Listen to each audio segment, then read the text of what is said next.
every day. Podcast.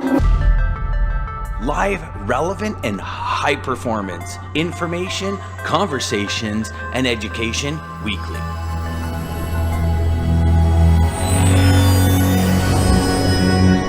Like, this was the first book that I ever read of yours. And it's inked the negotiation tactics that unlock and seal the deal. And I could tell you right from the intro, it hit me so hard because I started laughing because for the first 7 years of my career, my negotiation was, oh, is the price too high? Okay, I'll drop it $100. And it was like all of us in this industry, that's what it was. And then I started to read and I was like, oh my gosh. And that's when I reached out to Andrea and then found out you had a new book coming. And that's how this all happened. But Ryan is a big fan of your work. Jeff is a big fan of your work. So I'm dying to jump into this. So I'm going to ask the boys, which one of you want to start with the first question? Because I know we all got a list of questions to ask. So.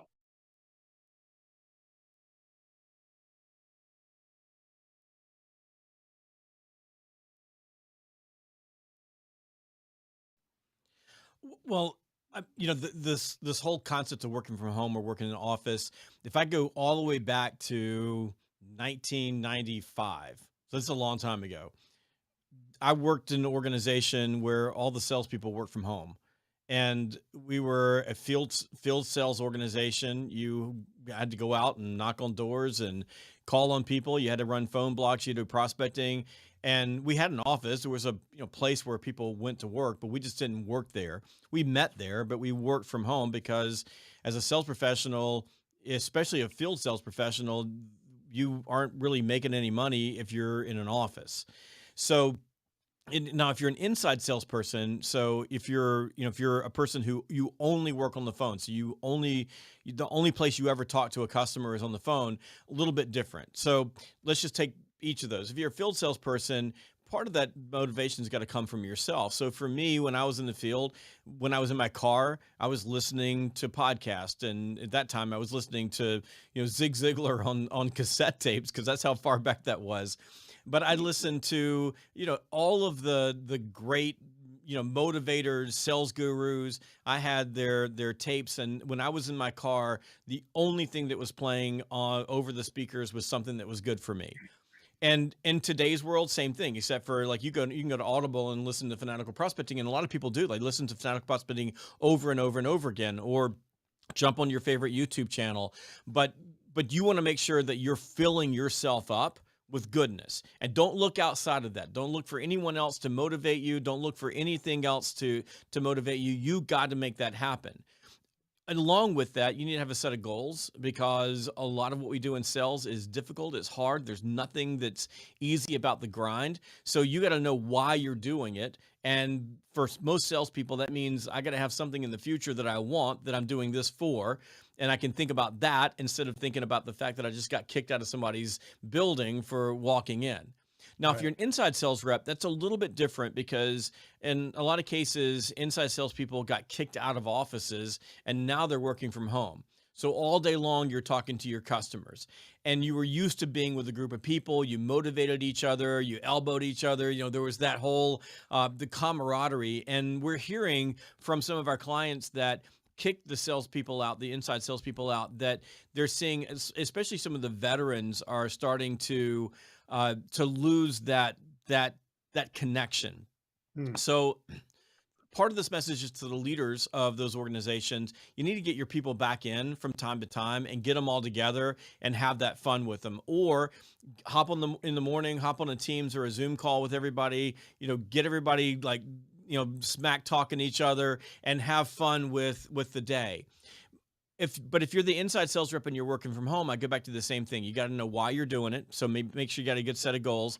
Make sure that you're setting aside time for your own personal development. So if I were you, I'm waking up in the morning and I'm reading something that motivates me. I do that now. I've got a book that I'm reading right now on my phone, and I take 30 minutes and I read it. I get fired up. It makes me feel good. So I'm constantly putting things back in that fill me up. And to some extent, as an inside salesperson, when you do get in your car and you go places, same thing. Make sure that whatever's playing over the speakers in your car are things that make you feel good, but also educate you and put some of the pieces back that are taken away from you all day long when you're having conversations with customers. But it is difficult for reps who only work with customers on the phone because you don't get that normal, I don't know what you would call it, but that human interaction that you would typically get if you were out in the field. So you want to make sure that you are taking breaks during your day, that you are giving yourself the opportunity to remotivate yourself. And if you're a leader, you can't lose touch with those folks. You've got to keep that camaraderie going. But if you're a field level salesperson, you've got to find it from within, because you're not going to get it anywhere else. I love everything you said, especially the automobile university part with Zig Yes. Ziglar. I don't think I've ever had the radio or music playing in my car Yeah. up until recently. I put some music on my phone, like just some songs that jazz me up. But before that, it was all Zig Ziglar, Ed Foreman, the old school guys that would Yep. just pump you up. And you go to work. I had an hour and a half drive to work and an hour and a half drive home. And the Yep. amount of content I would consume on the way home. And I love the fact that when you're driving, there's certain parts of the conversation that just infiltrate your head. Yes. And it's like, oh, that's a great point. But you might not, I mean, you might hear it, but you don't digest it for 10 minutes. And then that one piece is like, oh, that's a golden idea. And you Yeah. implement it into your business right away. I love the way that happens when you listen to stuff in the car. Absolutely. I can't remember a time when I had something in my car playing that wasn't something good for me. And maybe the exception right now is that last night I was coming in from the airport, and I've got a 2-hour drive from the Atlanta airport to home, and I listened to Christmas music the entire time, and I sang at the top of my lungs. It was fun. But that's jazzing too, though. That's Yeah. good for you. That's probably one of my biggest misconceptions, Jeb, because I took you for a Taylor Swift fan. I thought you'd be I a am a rock Taylor guy. Swift fan. Okay, I there am a we go. total dude. I am a total Swiftie. Swiftie. I love me some Taylor Swift. So I true. I've gone to Taylor Swift concerts, and I have sat in a row full of teenage girls singing at the top of my lungs with my wife sitting next to me doing this. Oh, you are embarrassing me. That is funny. I have a big question for you. When crises come, you know, I see reps more looking towards the apps and what can I do to, can I do something on my, can I get two screens to make myself more productive? And in your book, Selling in Crisis, you talk about, guys, forget the apps, old school. Go back to the basics, because the basics are what always work. Forget the latest and greatest app that comes out that's supposed to do this or supposed to do that. Can you dive into that a little bit for us, Jeb? Well, it's straight up exactly what you said. Boring works. So when you start moving into, and we're, right now we're in a weird time. We just call it volatility. It's strange because there are some sectors of the economy that are really tanking, and there are others that are holding strong and doing well. The one thing that we know is winter's coming. It's coming for everybody. There's consensus pretty much at the top of all of the major corporations and CEOs that we are heading for a recession. What we don't know is how hard it's going to be, and if we're going to soft land or going to hard land. We don't know yet. But in this situation, what happens is that buyers become more risk averse.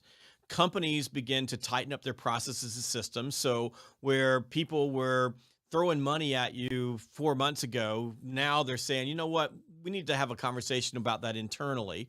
I just did that on Thursday. One of my account managers called me and wanted to add on something for security on our network. And I said, I would have probably said yes to you about a couple of months ago, but we've implemented some internal systems in our organization, and I need to go sit down with my CFO and walk through this. I'm not saying no to you, but I'm saying I'm going to have to go through those systems because we're not going to be adding any incremental cost. So if I put this in, we have to make a decision that something else has to go. So we've slowed things down. And to this cat's credit, he picked up the phone and called me about that, whereas most salespeople aren't even calling me. They're just sending me emails, and all of those are getting deleted. So he went old school, picked up the phone, walked me through it. I agree with him. I believe that that what he's asking me to do, I trust him on is the right thing to do. But even then, where I would have said yes before, it's not that big of a cost. Now we're saying no incremental cost. So in this space where we've got all of these weird things happening and companies and buyers are beginning to slow down, they're beginning to ask deeper questions, they're beginning to say no to some things. What you've got to start focusing on is getting better at selling. And an app isn't going to help you get there. What's going to help you get there is learning to have real conversations with human beings. What's going to get you there is to get better at the sales process and executing the sales process from prospecting all the way through to the negotiation. What's going to get you there is listening, is asking great questions.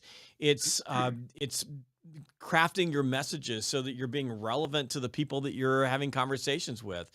It's the ability to build a business case that connects with your buyer both emotionally and personally, and at the same time delivers measurable business outcomes that you can get your calculator out and you can actually show them, here's the ROI for making this decision.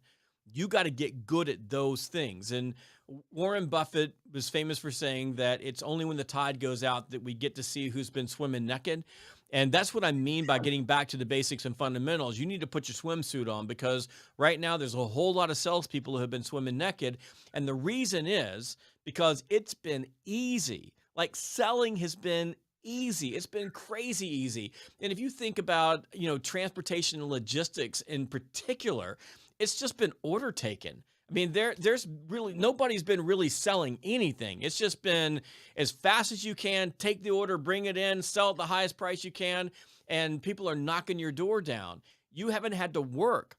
Guess what, folks? Winter is coming. Things are a-changing, and as you start moving into 2023, you're going to have to start working, and that's going to be tough for a lot of salespeople. And it's human nature, by the way, Dan, to start looking for easy. Let me find an app, instead of looking internally and saying, you know what, I have had it pretty good. I mean, seriously, in this sector, if you showed up and fogged a mirror, you were probably going to be successful.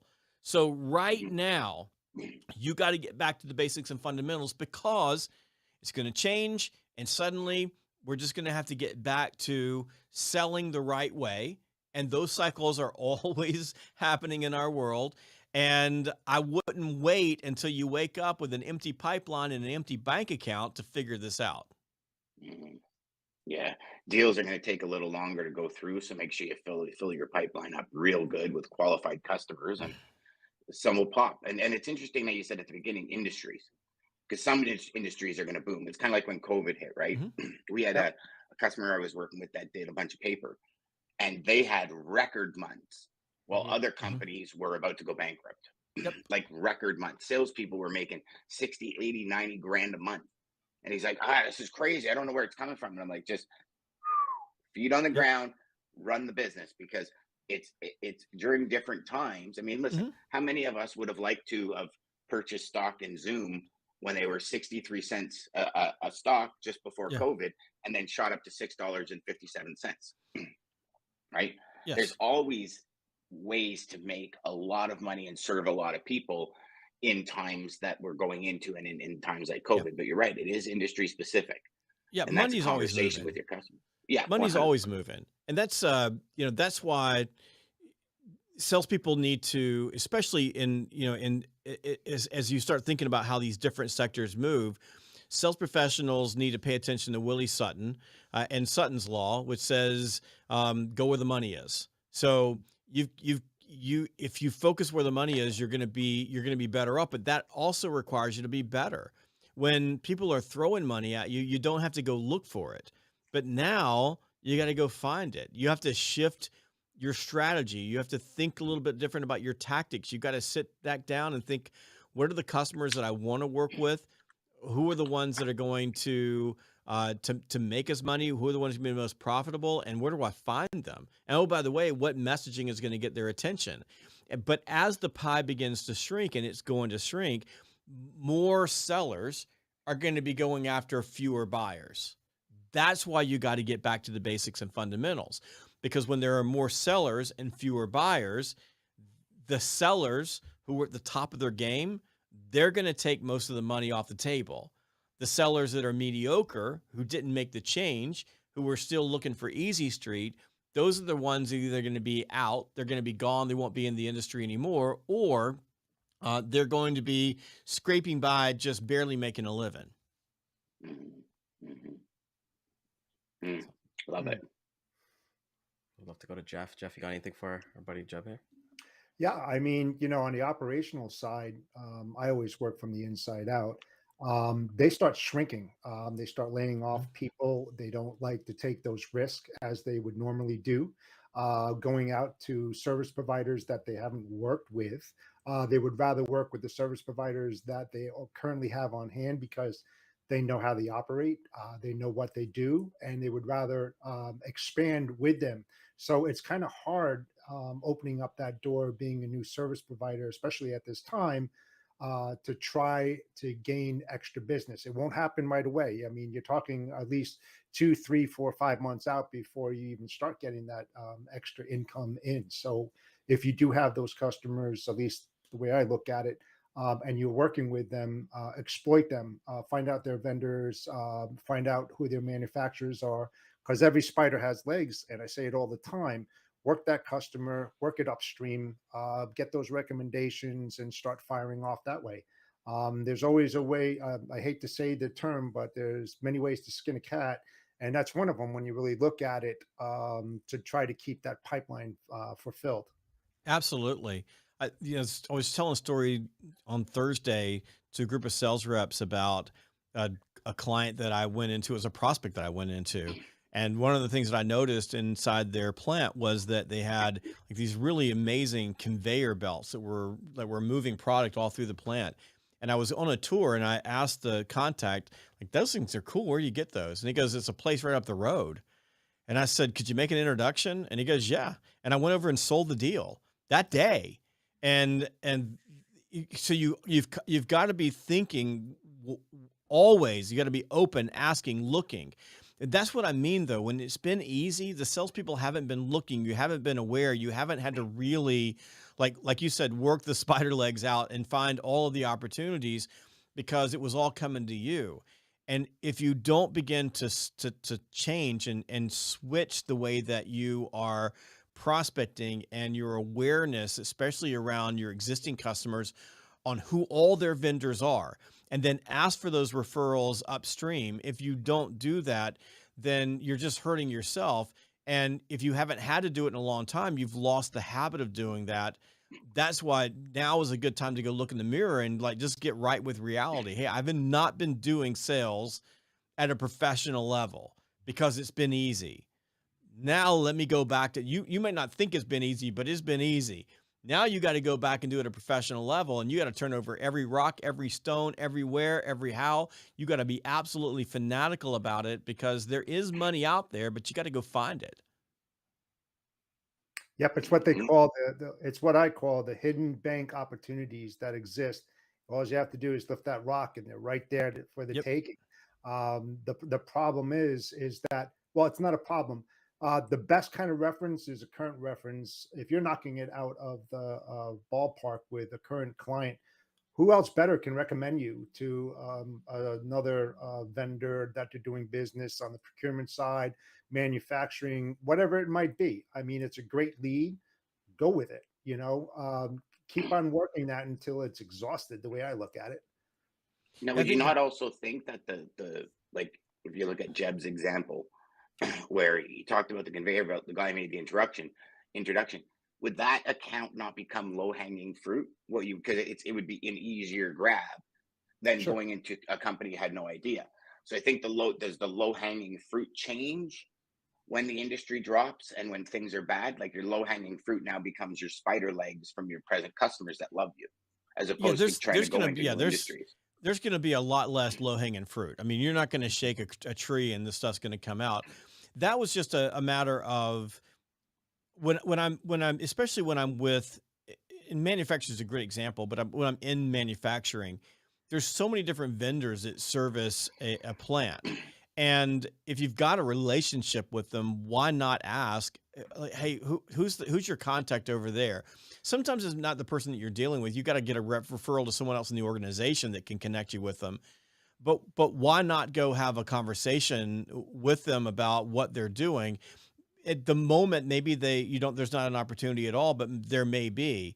But I, I think more than saying it's low hanging fruit, it's much more of, I I probably would have prospected to them anyway if I was working that city. If I knew all of the prospects in the city that could have to potentially use my services, I might go there, but it's a lot easier if you get an introduction because Oh yeah. then the person's waiting for you. I Yeah. was Right.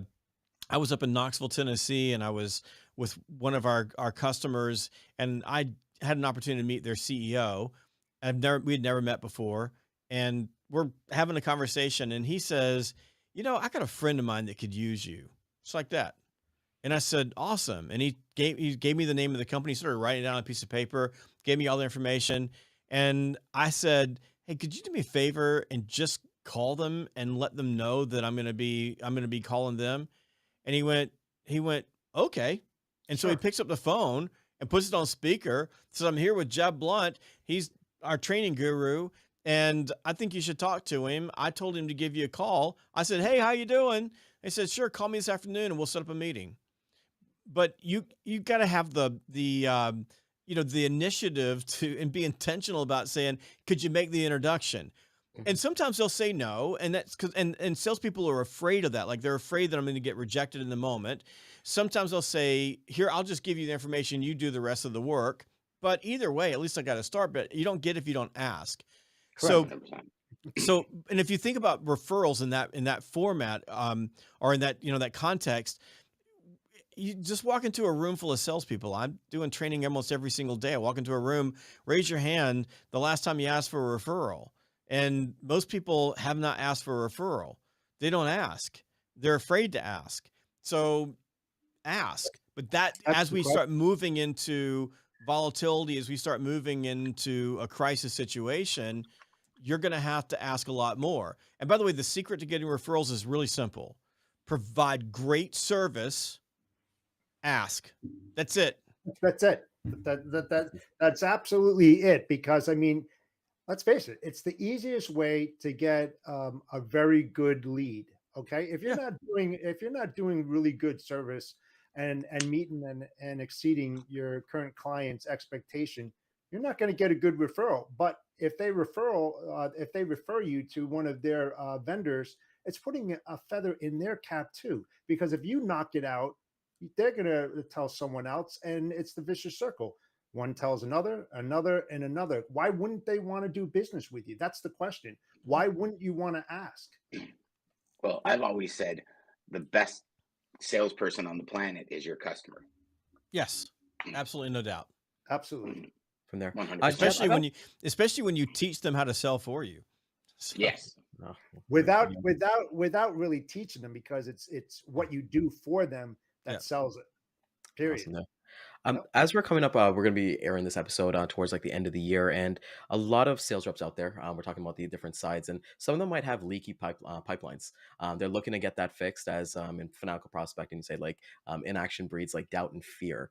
Can you go a little bit more into, if people are not familiar with, hey, what the golden hours are, and kind of like what somebody should do if they have a leaky pipeline? Good question. That's a good So one. so I'm gonna challenge you for a second. What do you mean by a leaky pipeline? So they don't have enough qualified leads. They're probably banking on the, hey, call me next year, type of prospects or customers, but they've definitely taken a hit on their, whether it be their revenue or their gross profit. So it's not as it's like when you're looking at a pipe, it's leaky. So that means those leads are It's falling like through the it's cracks. when you say leaky, that assumes that there was something in it that was leaking out. So what you're talking about is an empty pipeline, right? A leaky pipeline is what delusional people call an empty pipeline, right? And you can't be delusional and successful at the same time. So, Right. so if you got an empty pipeline, what you got to do is you have to have a conversation with more people. You have to talk to people, and just simplifying this, the more people you talk with, the more prospects you're going to have in your pipeline, and and that means Pick up the phone, walk in the door, have a conversation with people. Have a conversation with your customer about who's handling their conveyor belt. Talk with people. So if you're coming up to the end of the year and your pipeline is weak, I would wake up in the morning, I don't know, get up about 5:30 or 6 or so, coffee pot set on automatic. I would go in, get a cup of coffee, I would get back in bed. Next to my bed on the bedside table was a list, and I would pick up my phone and I would dial the list from bed. Now, that did not make for a good marriage, but I didn't pass go. I didn't collect $200. I didn't take a shower. I didn't do anything. The very first thing I did was spend 45 minutes dialing into manufacturing. Then I would go take a shower because I usually set a couple of appointments, and then I would head to the office, and then I would call other industries that may have started later. But if you want to talk to someone in manufacturing and you want to talk to the boss is in their office at 6:30, 6 o'clock in the morning. And by 10 o'clock in the morning, the boss is on the floor, and you're not going to talk to them anymore. And I meet salespeople all the time. They're like, I can't get in. I can't get in. I can't get in. I can't get in. And then I'll force them to come in, and we'll do a 6 o'clock in the morning call block and their manufacturing clients. And they're stunned that they're having conversations with people. So you want to front load your day with prospecting, then do some other stuff. Then if you're a field level rep, get your ear in the field. And when you go to your appointments, look around all your appointments and then go knock on those doors and then ask for referrals and find out who your customers are doing business with. And you eat, breathe, sleep prospecting every day, every day, every day, every day. And by the way, Ryan, when I left the office and I went out in the field, with me was a list of 100 prospects, many of whom I didn't know a lot about. So during the day, when I had a break, because you always did, there's 5 minutes here, 10 minutes there, what have you, I would pick up the phone. I'm going to dial 5 or 10 of them, and I'm just asking for buying windows. I'm looking for decision makers. I'm not necessarily calling them to set an appointment. I'm calling them to gather information to decide whether I want to set an appointment. So all day long, I'm prospecting. So, we're looking for like some magic pill that's going to solve the problem. The number one reason why you're failing is you have an empty pipeline. The reason you have an empty pipeline is you're not prospecting. So if you want a full pipeline, you start prospecting every day, every day, every day, every day. You block the time on your calendar and you make the calls. And by the way, if you're in inside sales, so if that's what you do, then same thing. You've got to have time set aside in your day for outbound, and you're probably going to be getting some inbound as well. So you're going to do outbound, inbound, but you need to have that time set aside. You got to block it and you got to do it. And people are looking for like some secret formula for this. There isn't one. Eat the damn frog, pick up the phone, talk to people. The more people you talk with, the better the fuller your pipeline's going to be. Now, something you said in there really caught my ear where you said, I might be trying to find out their buying timelines, this and that. Not even necessarily knowing if we're actually going to do business together. That more comes on the qualifying prospect, on the side of prospecting, right? Where you're qualifying prospects to the top tier to make sure that this isn't a wasted venture 3 months down the road. You want I've got 8 hours a day that I can sell. So I'm going to sell more if I spend that time with people who are going to buy. Yeah. And the people who are going to buy are typically the people that are qualified to buy and have an open buying window. So let me give you an example. Let's say that you call a prospect. It's a company that when you look at it from the outside, all of the facts tell you they're qualified. So they're in your sector, they use your services, they're big enough. So you can look at all of the outside data points and say they're pretty good. When you call them, they say, yeah, we'd love to talk to you, but we're under contract with your competitor. And let's say they've got a contract and that contract's not going to expire for 2 more years. And it's an exclusive contract. And I've worked in a number of industries where you're basically, when you sign a contract, it's exclusive. You're not going to be signing contracts with multiple people. Sometimes you will, but sometimes you won't. So I'm not going to go set up a meeting with you to have a conversation. Your contract's done up for 2 more years and it's exclusive. Why would I spend time with you? You can't buy. It doesn't make a difference how good I am. You have a legally binding agreement that says that you are under contract. Now, some salespeople say, well, I could probably talk them out of it. Well, maybe you could, but when your competitor brings the lawyer in, the lawyers for that company are going, we're not getting in a lawsuit over this. Go away. So I'm not spending my time with those folks, but I know if I know their contract X date, that's going to go into my CRM. so that I'm building lists based on upcoming contract X dates if I'm in that type of an industry, so Mhm. that as I'm calling, I'm setting appointments with prospects who have an impending contract X date far enough out to give me a timeline in order to close the business, and that's how I'm going to sell more.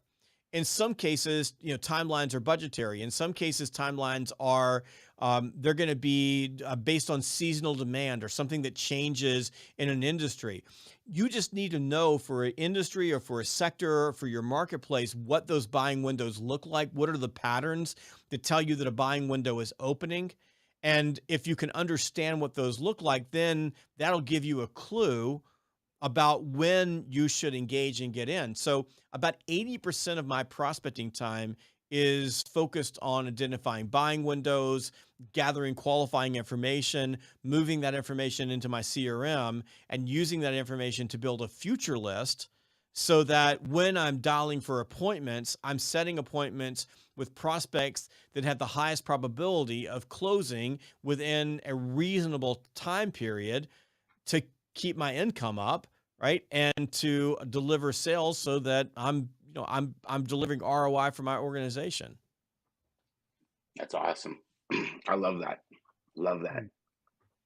Mm. Awesome. Love that. I We like see that. it I a learned lot the in our difference. industry where freight is slowed down and they have all these suppliers they're dealing with. And then you call and they're like, my problem is now I don't have enough freight to keep my regular guys busy. Yep. So obviously that buying window is gone. And then you would now start investigating. Well, when do you see it picking back up? At what point would you start looking? Well, I don't know, 6 months from now, we start looking. If we're picking back up, it's our busy season. At least now you know when to go back in to find that buying window. Well, I you're love that exactly philosophy. right. What you also need to understand the patterns with freight. So for in some situations, those patterns are going to be seasonal, depends on Mhm. what region they're in. And also if I'm looking into your sector, one of the biggest issues that you're going to be facing is that small carriers have been able to do very, very well over the last 2 years because the freight volumes have been record setting. And with people at home and with people focusing on products versus services, that if you had two trucks, I mean, you were full and you were trying to find more equipment, you couldn't even find more equipment because there wasn't any more equipment to go around. Mm. So now as freight starts coming down, then and fuel prices are going up, if you've consistently prospected into, say, small carriers, you may find yourself in a world of hurt because a lot of them aren't going to exist in a year. Right. They're either going to get merged in or bought up by bigger carriers, or they're just going to go out of business because the bigger carriers have the ability to hedge fuel cost. They have the ability to scale at a different level. They have the access to equipment so that they can scale up, scale down, and they have the ability to attract the drivers that they need in order to deliver that small organizations can't. So Mhm. if you're prospecting into that space right now, you might want to start thinking about building relationships with regional and national carriers and start moving away from mom and pops. I mean, I wouldn't say completely, but you got to watch it because if freight levels continue to drop, and I think that they are, and I think you're going to see a pretty big drop coming into the first quarter, simply because even if you just look at what's happening right now over the holidays, we're just not seeing. It's okay, but it's not like what everybody was expecting. Then there's going to be some problems. I mean, and again, like we're just talking this out loud. One of the positive trends is that fuel costs have been coming down a good bit, enough so that it makes a difference. One of the negative trends is that freight loads are coming down, so the amount of volume and freight volume is coming down. And so you've got both things happening at the same time. But then as you start looking at, the pouring on of more regulations, and there are certain states where that's happening, everything is against the bottom level of the marketplace. There's Mhm. going to be a shakeout. It really is going to happen when freight hits a point where you can't keep your drivers busy, you can't keep your equipment rolling. At that point, you're going to be forced to do something, and that may either go out of business or to sell out to a larger carrier. So if we Mhm. said all that, and we were just sitting around a sales floor and we said that, I'd be sitting down with the salespeople going, okay, so if we see these as major trends in this particular market segment, if we recognize that, what do we do now? Mm. What would Willie Sutton do?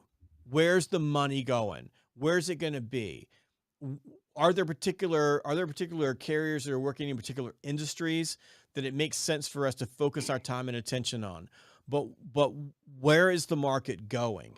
And that's sort of the old Wayne Gretzky, saying it's not, you don't go where the puck is, you go where the puck is going. So when you start thinking about prospecting now and think about buying windows, go where the buying windows are going to be, because even with prospecting, there is a little bit of prospecting for now. I don't know if you remember those old candies, now and later's, right? There's now prospecting for right now, but most prospecting is prospecting for later. You're setting yourself up for success. And go back for the last 2 years. What have salespeople been doing? Now. In some cases, they didn't have any other choice. Like, they're so busy just trying to take care of what they got. They can't focus on the future. But Ryan, to your question, what would you do if you had an empty pipeline? Okay, well, my message is pretty simple. Pick up the damn phone, go talk to people. Walk in a door, go talk to people. That's my answer. But at the same time, start thinking about, what are you going to be selling in March? And what are you going to be selling in July? Where are you going? And start building that pipe for the future. You got to take care of today's income, but you got to build for the future. And I don't know your industry as well as you do, but I'm just using basic market trends. You're a lot better than some Thank people you. that I Well, talk good. to. Okay. Well, then I'm just taking some basic trends that are happening. I read a lot. So, and so now I'm thinking, okay, where do I, what do I need to be focused on, and why? And if you're a salesperson and you get that, you can easily pivot inside the industry, and it's gonna change, over the next, year or so. But I mean, you hang around in logistics and transportation long enough, you'll understand that the entire industry runs on a regular cycle of abundance and scarcity. It has always been that way. It will always be that way. And you've got to get ahead of the curve and recognize, when are we going down and when are we going up. And if you can get ahead of those curves, you really will never go hungry. There's two things that come to mind there, Jeb.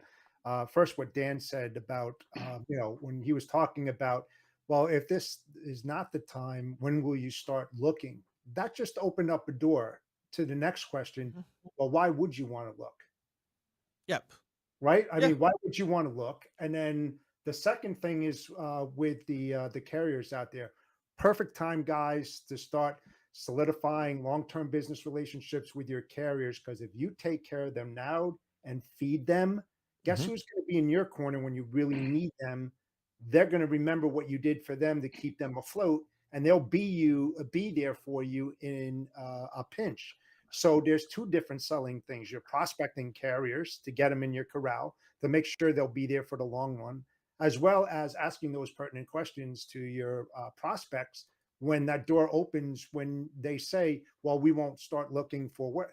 Why are you going to look? Why are your service providers not meeting the needs that you need right now? It just it starts rolling right off the tongue. Yep. So two major things right there. Yeah, very good points. Beautiful. Awesome there. And as we're kind of talking about like the sales rep itself, Jeb, can you touch on what sales leaders, so people who run teams, what their kind of outlook, what they should be looking on? Because one of the videos I saw that was really interesting for me was that, if you're a leader, you should really become Teflon. You should be that person who's in the trenches, as Jeff always kind of says, is that, hey, if your team is doing prospecting hours, get out of your office, come out there with them and bang those phone calls with them, lead by example. As you're like we said, with your book coming out, any kind of tips for sales leaders specifically? Yeah, there's nothing more powerful than being a sales leader and just walking out and grabbing the phone and saying, "Give me half your list." I do this all the time with sales teams. So, and I work with teams across industries, and I'll say, "Just give me half your list," and I'll sit down next to them and bang out calls. And sometimes it's just awful because I don't know their industry and I don't know the objections, and so I just get hammered. And every once in a while I'll sell something. Like, every once in a while I get somebody on the hook and they're hot and they want to buy from me, and I'm screaming, "I need help! I don't know what the hell I'm selling." But the salespeople don't see that I'm sitting next to them and I'm crashing and burning. They just see that I'm sitting next to them. And they think it's the coolest thing in the world that I'm willing to put myself out there and make calls with them. And sometimes I'll do it to leaders. Like, I went to a software company and the leaders are all sitting in their offices. So I went and got half a list, and I sat in the office of the vice president of sales and made dials and it took him about 20 minutes to get a clue. He said, "Give me some of that." And I shamed the sales, the VP of sales into dialing. If I'm the sales guru and I'm willing to come in and do it, you can do it. I mean, you're the sales VP. So I think there's real power in that.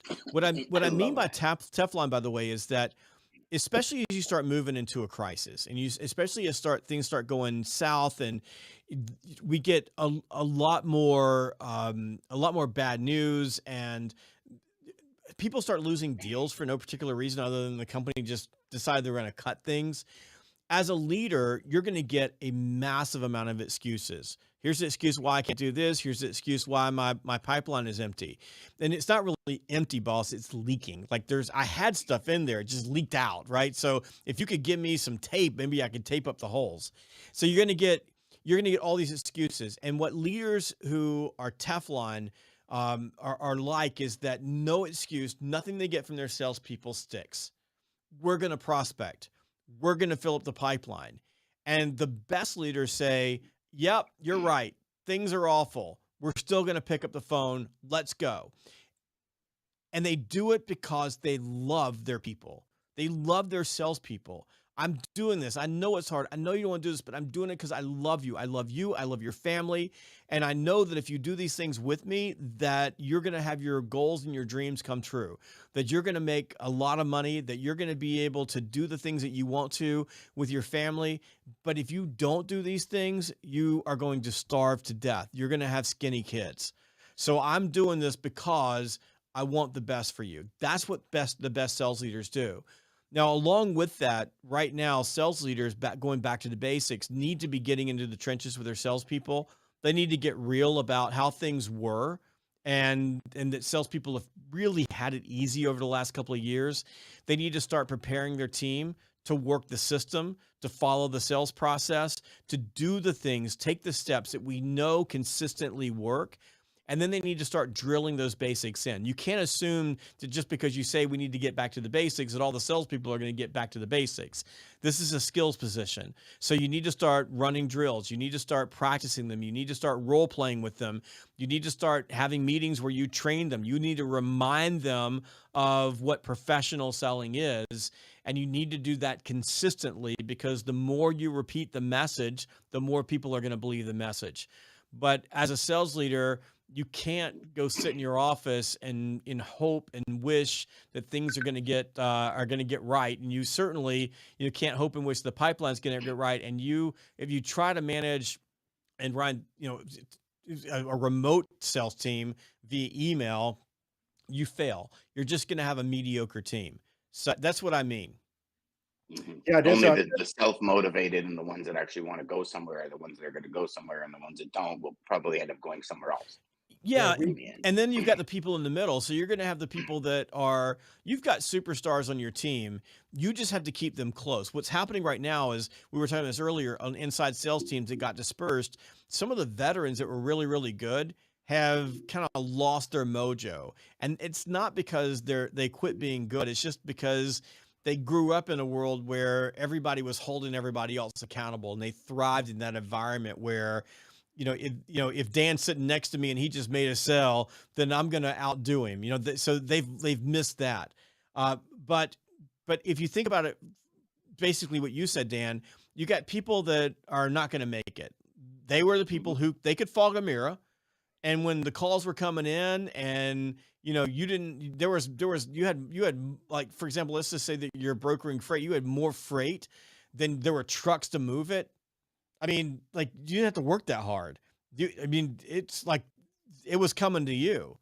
On the flip side of that, if you're in a situation where well, let's say that again. If you were in a situation where you were already good and you've been good and you were at the top of your game, then you're going to be at the top of your game coming out of this.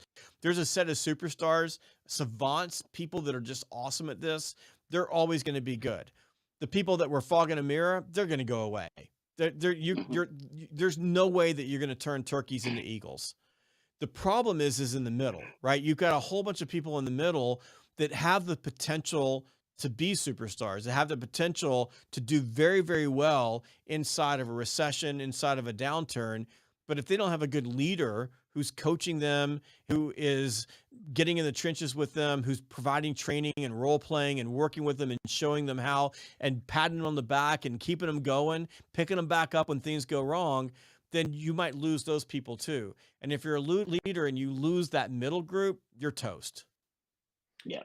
Yeah, I have a term that I've always used. It's so much easier to keep a client on board than trying to find a replacement client, because it's so cost ineffective. I mean, it costs you so much money to replace that one. So in a time of crisis, especially right now with the recession blooming out there, pay more attention on the clients that you have. Feed them, keep them well oiled, because once you take your foot off the gas pedal, that's when they're going to fall by the wayside, and then you're going to have a very difficult time trying to replace them, and it's going to be very costly. It's true.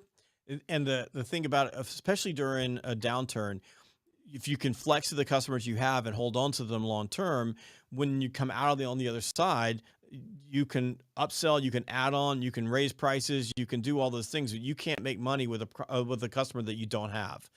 By the way, the same thing, Jeff, is true with your top salespeople. If when you get into this downturn and things start going south, if you're a leader that shows up and you're there for your people, and you invest in them, they're going to stick with you. If you're not, they may go someplace else. And it's really, really, really, really hard to replace great salespeople once you lose them. True. Yes. Yep. And unfortunately, a lot of companies start pulling back from sales training and advancing their team in times like this. Yeah, that's true. It's really when they should double down, triple down on it, because the ones that are hungry to get better, to do more, be more, achieve more, are the ones that when they come out of it, their company is going to be 10 times stronger, 100 times stronger. Absolutely. And you'll be right there along with the ride, man. That's where you want to be. Yeah. That's exactly where you want to be. Well, I think like team culture, it's more than pizza parties, right? It's more about actually investing in them, and from there. And I know we're getting close to wrap up, but I just got one more question for you, Jeb. I know the other guys probably do too. But for a well-oiled sales machine team that you've seen and you've trained, what are some traits that they show, not before, but becoming that successful, essentially? Well, if you think about a well-oiled sales organization, it really pivots around the leader. So you'll always see you have great sales leaders. And by the way, you have great sales leaders that the people in the team will run through a wall for. So sales is difficult. And I've worked for some great leaders in sales, and they ask you to do difficult things. If you've got a good leader, the salespeople they'll suck it up and they'll go do those difficult things for the leader. So everything begins there. The leader's not the most important person on the team. The salespeople are, and the leader gets that, but they understand that everything begins with the leader.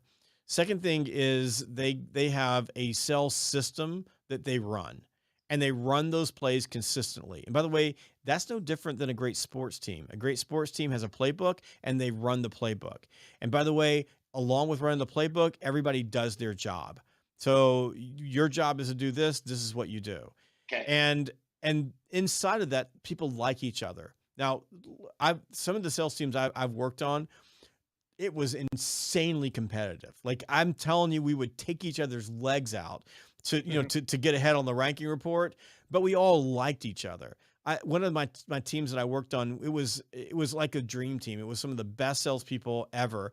I had a sales manager that was able to cobble together an entire team of superstars, and we were able to be together for about 2 years. And then there's only so long you can keep a group of superstars together before they start getting poached by other companies. So we're all still friends. This has been like 25 years, and we're all still friends. A couple of them are CEOs, are running companies. They're really smart people, but we really liked each other. So you've got a team of people who like each other. You've got a leader who people respect and they'll do anything for. You have a system that you consistently run, and then you have an expectation that everybody's going to operate at high performance, and mediocre is not accepted. So the leaders the leader in the organization, the leaders in the organization are relentless about eliminating mediocrity wherever they find it. They do not tiptoe around feelings. We call them eggshell salespeople, right? They don't tiptoe around eggshell salespeople, because in the moment that you do that, you begin to accept mediocrity. So everybody's held accountable at a really high level, and there's just an expectation of high performance. And when you put those things together, and there's some other formulas that go into building a high performing, well-oiled machine, but those are the basic building blocks. And by the way, there's not an app in there for that. I mean, there's no technology for that.